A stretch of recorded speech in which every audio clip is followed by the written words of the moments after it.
Salt, it's the #1 seasoning in the kitchen for food, right, Chef David? That's absolutely correct, but there are actually other uses in the kitchen. For example, I actually like to use about a half a teaspoon to a teaspoon when I make hard-boiled eggs. Actually helps from the eggs cracking.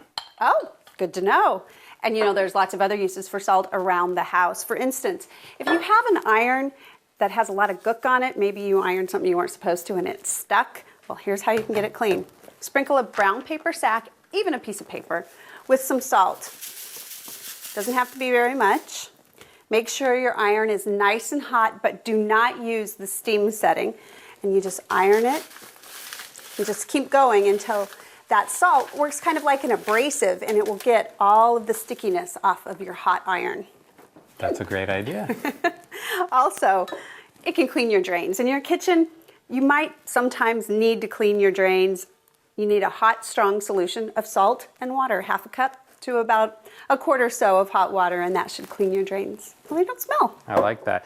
And I don't spill wine very often, but if you do happen to spill a little red wine, just take your towel or whatever else you spilled it on, put a little salt on it, put it over a bowl, and then just pour hot water over it. And it's just going to take that stain right out. Also, a really good use for salt, David.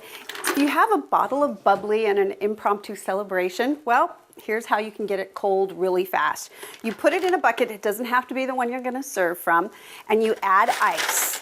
Just add quite a bit of ice, and then add a few tablespoons of salt all around it. So that's kind of like when you used to make ice cream as a kid. Right.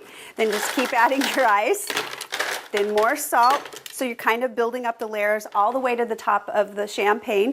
And pretty soon, 10 minutes or so, it's ice cold, ready to serve. Gotta love that. And speaking of ice, we don't get a lot of ice in the Northwest, but sometimes we do get it and you're really not prepared. And if you do get ice out on your sidewalk or your deck and you don't have rock salt, you can definitely use the salt that you have inside your kitchen and sprinkle that on the sidewalk or the deck. It'll work just fine. It's a good tip. All right, there you have it. Just some extra uses for salt all around your home.